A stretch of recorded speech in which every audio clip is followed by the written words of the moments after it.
মৃত্যু ভালোবাসি তোকে পর্ব ১৪ লেখিকা সালমা চৌধুরী গল্প পাঠে আমি অরোরা ইসলাম। তানভীরের রুম থেকে খেয়ে আবির চলে গেছে রিজের রুমে। ১ মিনিটের মধ্যে মেঘও বের হয়ে গেছে। কোনো দিক না তাকিয়ে চলে গেল আবির ভাইয়ের রুমে। দরজার বাহির থেকে ধীর কণ্ঠে ডাকলো, আবির ভাই। কোনো সাড়া নেই। দ্বিতীয়বার আরেকটু জোরে ডাকলো, আবির ভাই। আবির বলল, ভেতরে আয়। আবির আচ্ছা অবস্থায় ফোনে কি যেন করছে। ফ্যানের বাতাসে আবিরের চুলগুলো এলোমেলো হয়ে উঠছে। মেঘ আবির ভাইয়ের পায়ের কাছে দাঁড়িয়ে চুপচাপ আছে, আবির ভাইয়ের হাতের পানে। আবির আকস্মাৎ বলে উঠল, কিছু বলবি? মেঘ কণ্ঠ খাদে নামিয়ে কাপা কাপা গলায় বলল, সরি আবির ভাই, এতটা লেগে যাবে বুঝতে পারিনি। আবির স্বাভাবিক কণ্ঠে উত্তর দিল, আমি কি কিছু বলেছি তোকে? মেঘ পুনরায় বলে উঠল, বেশি ব্যথা লাগছে, মলম লাগিয়েছেন? আবির গম্ভীর কণ্ঠে উত্তর দিল, না, কিছু লাগাতে হবে না। মেঘ তীক্ষ্ণ দৃষ্টিতে চেয়ে শক্ত কণ্ঠে বলে উঠল, লাগাতে হবে। মেঘের শক্ত কণ্ঠে কথা শুনে আবির মোবাইল থেকে চোখ সরিয়ে অষ্টাদশীর প্রাণে তাকালো। মেঘের চোখে মুখে অধিকারবোধ স্পষ্ট প্রতীয়মান হচ্ছে। আবির নিরুদ্বেগ কণ্ঠে বলল, তাহলে তুই লাগিয়ে দে। এতক্ষণে শক্ত থাকলেও এই কথাটা শোনার পর মেঘ আর শক্ত থাকতে পারল না। বুকের ভেতরের অনুভূতিরা ঢোল বাজিয়ে নৃত্য করছে। হাত পায়ের কম্পন তীব্র হতে শুরু করেছে। আবির ভাইকে মলম লাগিয়ে দেবে, এটা ভাবতেই বারবার শিউরে উঠছে অষ্টাদশী। আবির পুনরায় শক্ত কণ্ঠে বলল, হয় নিজে লাগিয়ে দিয়ে যা, না হয় চুপচাপ ঘুমাতে যা, আমি লাগাতে পারবো না। আশেপাশে তাকাচ্ছে মেঘ। চোখ পড়ল ড্রেসিং টেবিলের ওপরে রাখা মলমের দিকে। মলমটা হাতে নিয়ে আবির ভাইয়ের কাছাকাছি বসল। হৃৎপিণ্ড ছুটছে এইদিক সেইদিক। আঙুল কাঁপছে অষ্টাদশীর।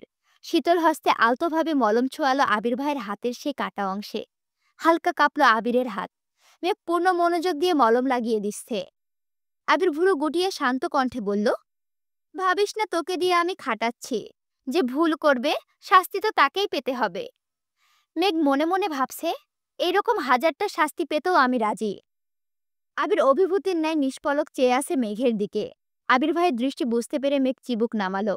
কোনো দিকে না তাকিয়ে কোনো রকমে মলম লাগিয়ে চুপচাপ রুম থেকে বের হয়ে যাচ্ছে, যেন আর কিছুক্ষণ আবির ভাইয়ের কাছাকাছি থাকলে নিজেকে বাঁচাতে পারবে না। আবির একবার হাতের দিকে দেখলো, তারপর অষ্টাদশী যাওয়ার পানে তাকিয়ে মৃদু হাসল। সকাল বিকাল মেঘের নজর শুধু আবির ভাইয়ের হাতের দিকে। কেটে গেল কয়েকদিন। খানবাড়ির প্রতিটা মানুষ ব্যস্ত নিজের কাজে। ইকবাল খান সিলেট থেকে রাতে ফিরেছেন। সেই খুশিতে সবাই জড়ো হয়েছে ড্রয়িং রুমে। সাথে বাহারির খাবারের মেলা। সবাই আড্ডা আর খাওয়ায় ব্যস্ত থাকলেও বারবারের মতো আবির ব্যস্ত ছিল নিজের কাজে। সামনের মাসে ১ তারিখে নিজের অফিস শুরু হবে, তাই সবকিছু গুছাতে হচ্ছে। সাথে আবিরের বেস্ট ফ্রেন্ড রাকিব আর রাসেল তো আছেই।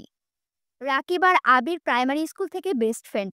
তারপর তাদের জীবনে আসে রাসেল। বর্তমানে তারা তিনজনের জীবন এক সুতোয় বাঁধা, তাই কোম্পানিও শুরু করছে একসাথে। এছাড়া আরো ২ বন্ধু আছে আবিরের, মোবারক এবং লিমন। এই ৫ জন প্রতি শুক্রবারে একসাথে আড্ডা দেয়, মাঝে মাঝে তানভীরও যুক্ত হয় তাদের সাথে। তবে সব বন্ধুর মধ্যে একজন স্পেশাল ফ্রেন্ড থাকে, সে সবকিছু জানে, সেটা হলো রাকিব। সবার মাঝে আবির নেই বলে ইকবাল খান কয়েকবার আবিরকে কল দিচ্ছেন, কিন্তু আবির কল রিসিভ করছে না। কিছুক্ষণের মধ্যে বাসায় ঢুকলো আবির। পকেট থেকে ফোন বের করতে করতে বলল, সরি কাকামণি, বাইকে ছিলাম তাই রিসিভ করতে পারিনি। ইকবাল খান একগাল হেসে বললেন, সমস্যা নাই, আয় বস এখানে। আবির ভাই আসতেই মেঘ সোফা থেকে উঠে জায়গা দেয় আবির ভাইকে। আবির এসে মেঘের জায়গায় বসে স্বাভাবিক কণ্ঠে জিজ্ঞেস করে, কেমন আছো কাকামণি? কাজ ঠিকঠাক হয়েছে? ইকবাল খান হাসি মুখে উত্তর দিলেন, আলহামদুলিল্লাহ ভালো আছি, সব ঠিকঠাক করে আসছি। আশা করি ২ মাসের মধ্যে আর সিলেটে পা দিতে হবে না। ইকবাল খান পুনরায় মজার ছলে বললেন, তোর কোম্পানি কবে ওপেন করবি? আমাদেরকে দাওয়াত দিবি না? আবির মলিন হেসে উত্তর দিল, ইনশাল্লাহ, আগামী মাসের ১ তারিখ। তোমাদের সবার জন্য কার্ড রেডি করছি, খুব শীঘ্রই পেয়ে যাবে। ইকবাল খান অবাক চোখে তাকিয়ে বললেন, কার্ড? এত ভিআইপি আমি?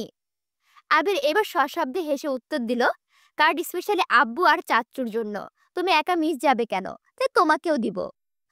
তারপর তারা দুজন ব্যস্ত হলো অফিসের আলোচনায়। এদিকে মেঘ বিমোহিত নয়নে আবির ভাইকে দেখছে আর ভাবছে, একটা মানুষ এত সুন্দর করে কিভাবে কথা বলে।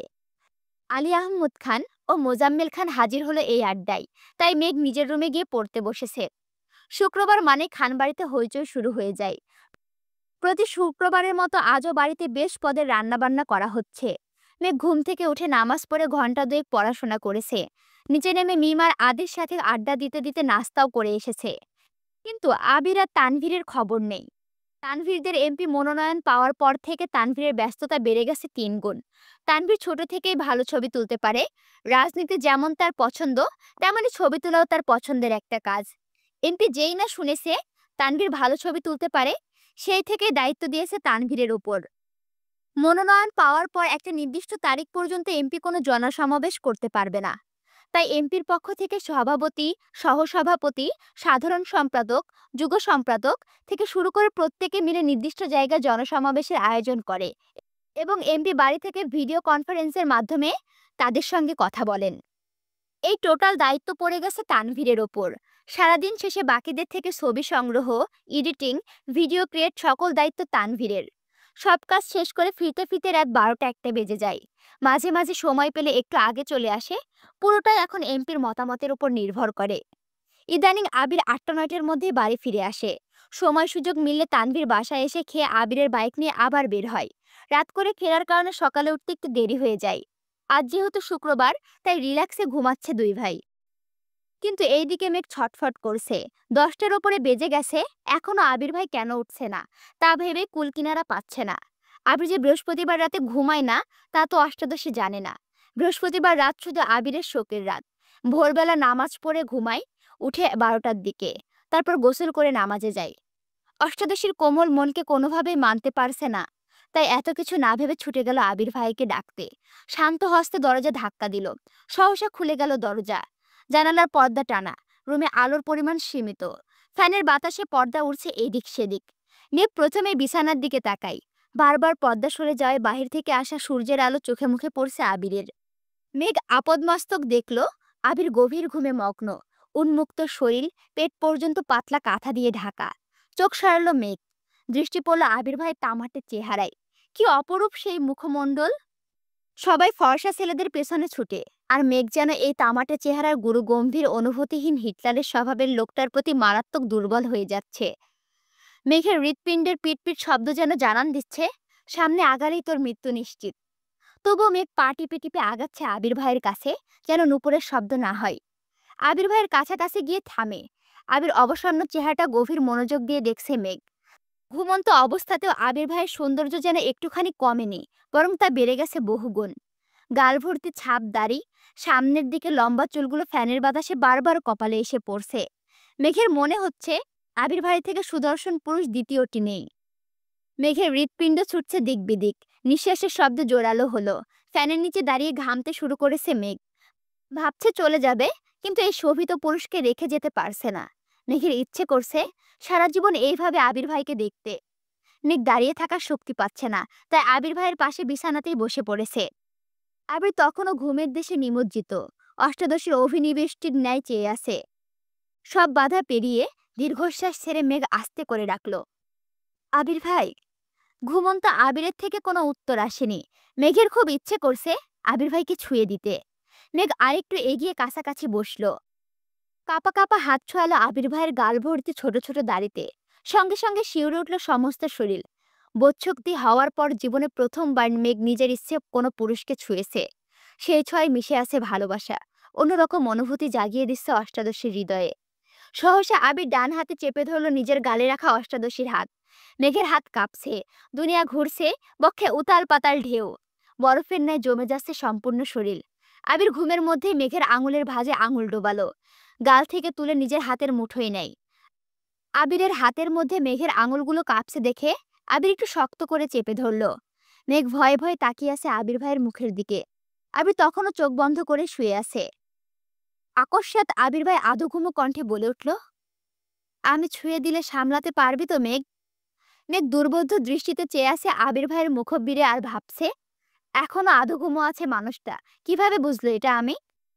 আবির এক হাতে কাঁথাটা পেট থেকে বুকে টেনে তুলল, আরেক হাতে তখনও মেঘের হাত চেপে ধরে আছে। আবির পুনরায় কণ্ঠ ভারী করে বলল, এইভাবে হুটহাট আমার রুমে আসবি না। যা তা হয়ে যাবে, তখন আমায় কিছু বলতে পারবি না। সঙ্গে সঙ্গে শক্ত করে জাপটে ধরা হাতটাও ছেড়ে দেয়। মেঘ নির্বোধের মতো চেয়ে আছে আবির ভাইয়ের দিকে। আবির ভাইয়ের কথাটা বোঝার চেষ্টা করছে, কিন্তু মোটা মাথায় কিছু ঢুকছে না। রুমে আসলে কি এমন হবে? আবির পুনরায় বলল, এভাবে চেয়ে থাকিস না, আমার শরম করে। মেঘ সহসা চোখ গোল গোল করে তাকায়, কিন্তু আবির ভাইয়ের অভিব্যক্তি বোঝার ক্ষমতা তার এখনো হয়নি।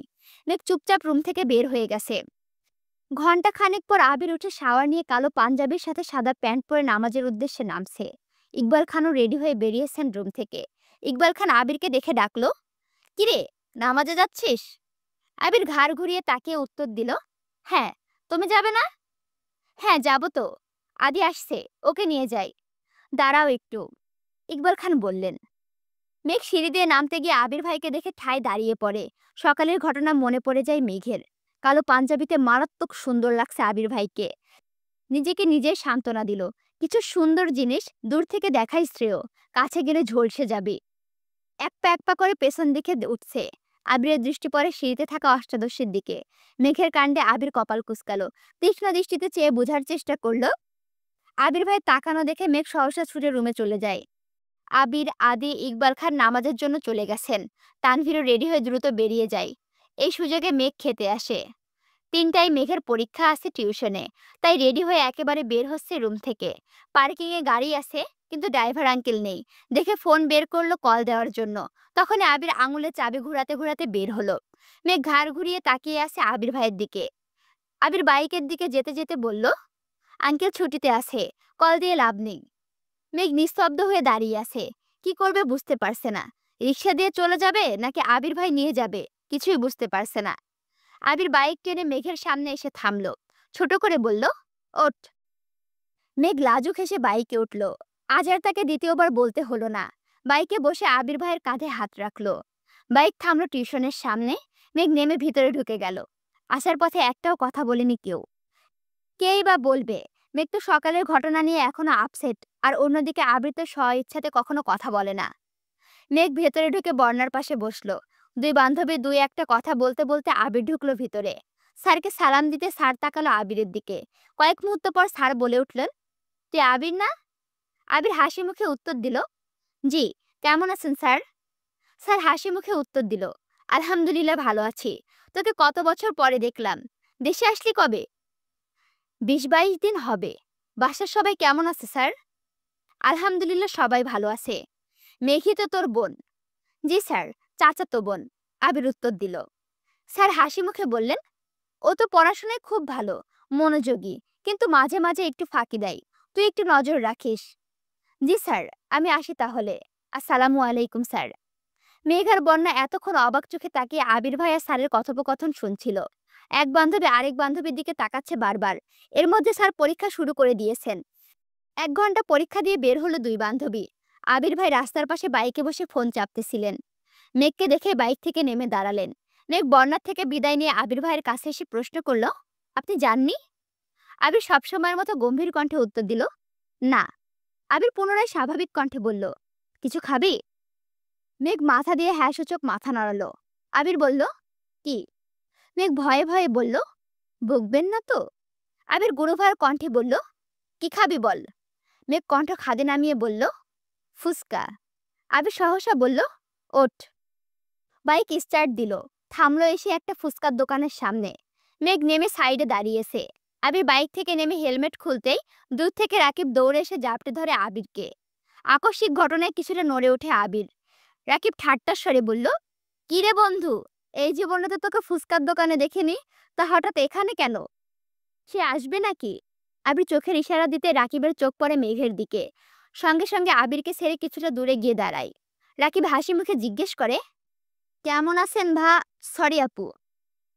মেঘ আবির ভাইয়ের দিকে তাকিয়ে স্বাভাবিক কণ্ঠে উত্তর দিল, আলহামদুলিল্লাহ ভালো। আপনি কেমন আছেন? আলহামদুলিল্লাহ ভালো। আমি রাকিব, তোমার আবির ভাইয়ের ছোটবেলার বেস্ট ফ্রেন্ড। তুমি মেঘ, তাই না? মেঘ উত্তর দিল, জি। ফুচকা খেতে এসেছো? প্রশ্ন করলো রাকিব ভাইয়া। মেঘ পুনরায় ছোট করে বলল, জি। রাকিব এবার হাসি মুখে বলল, আজ আমার পক্ষ থেকে তোমার জন্য ফুচকা ট্রিট। আনলিমিটেড ফুচকা খেতে পারো। মেঘ কিছু বলার আগে আবির রাগান্বিত কণ্ঠে বলল, তো ট্রিট দিতে হবে না, আনলিমিটেড ফুচকা খাওয়ানোর ক্ষমতা আমার আছে। রাকিব সশব্দে হেসে বলল, আরে বন্ধু, রাগ করছিস কেন? তুই তো খাওয়াবেই সারা। এতটুকু বলতে আবির রাকিবের মুখ চেপে ধরে। রাগে ফুঁসতে ফুঁসতে বলে, নিজের কাজে যা, আমারটা আমাকে বুঝে নিতে দে। রাকিব কিছুটা আহত হলো। মেঘের থেকে বিদায় নিয়ে যাওয়ার সময় আবিরের দিকে তাকিয়ে বলল, সন্ধ্যার পর চলে আসিস। আবির সহসা বলে উঠল, ঠিক আছে।